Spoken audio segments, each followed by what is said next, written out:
আচ্ছা আমরা কিছি এখানে তিনটা জিনিস কেনার কথা বলেছি।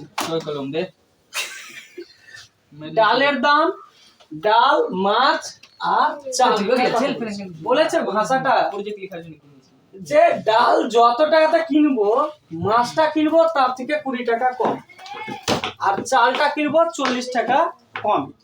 তাহলে ডালের দাম যদি x টাকা হয় তাহলে মাছের দামটা হবে x - 20, চালের দামটা হবে x - 40। আচ্ছা এবার আরেকটা কন্ডিশনে বলছে যে 240 টাকার মাছ আর 240 টাকার ডাল কিনে যে টাকাটা হবে 280 টাকার চালের, মানে 240 টাকার মাছ কিনে 240 টাকার ডাল কিনে যে ওজনটা হবে, যে ওজনটা হবে 240 টাকার চাল কিনেও ওই ওজনটাই হবে। তাহলে দুটোর ওজন সমান। তাহলে আমরা বলতে পারি x টাকাতে তাহলে আমি 1 কেজি চাল পাই, তাহলে 1 টাকাতে কত পাবো? 240 টাকাতে কত পাবো? সেম ক্ষেত্রে মাছের ক্ষেত্রে দেখ x - 20 টাকা দিয়ে মাছ কিনলে 1 কেজি পাই, তাহলে 1 এ কত পাবো? 240 এ কত পাবো? হয়েছে। এবার চালের ক্ষেত্রে দেখ x - 40 টাকা দিয়ে যে 1 কেজি চাল পাই, তাহলে 1 টাকায় কত? 280 টাকায় কত? তাহলে এবার হচ্ছে কথা, আমি কতটা প্রত্যেকটা জিনিস কতটা হলে সেটা আমার জানা হলো। আমাকে এখানে তো বলে দিয়েছে 240 টাকার মাছ কিনলে কিছু ওজনের মাছ পাবো, আর 240 টাকার ডাল কিনলেও কিছু ওজনের ডাল পাবো, আর 280 টাকাতে কিনলেও কিছু চালের ওজন পাবো। তাহলে মাছ আর ডালের ওজনটা আর চালের ওজনের সমান। কি বললাম? 200 মাছের ওজন আর ডালের ওজন যেটা 200 টাকা চালের ওজনের সমান। ক্লিয়ার? এতটুকু বুঝে গেছি। তাহলে মাছের ওজন ডালের ওজনকে যদি আমরা যোগ করি তাহলে চালের ওজনের সমান হবে।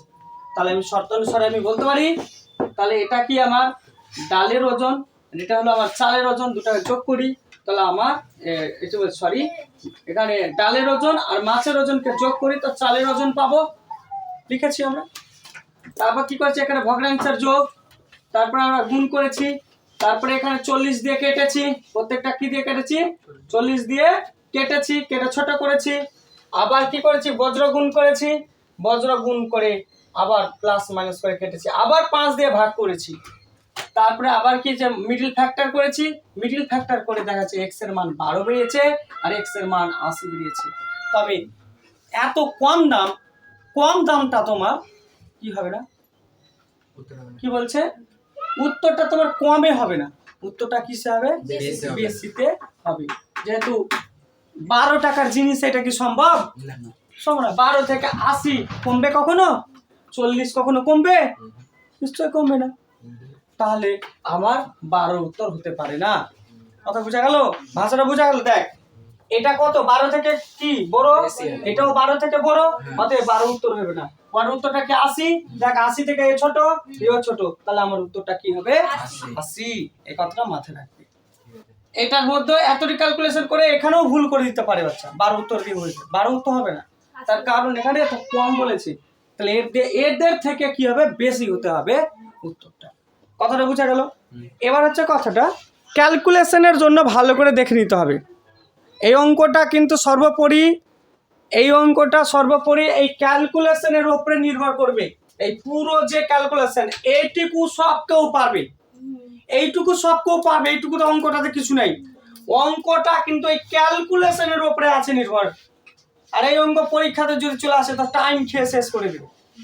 অতএব বাড়িতে অঙ্কটা ক্যালকুলেশন হ্যান্ডেল করতেছি, প্র্যাকটিস কর, নাহলে এই অঙ্ক ডুবিয়ে দিবে। সময় খাওয়া অঙ্ক এলো।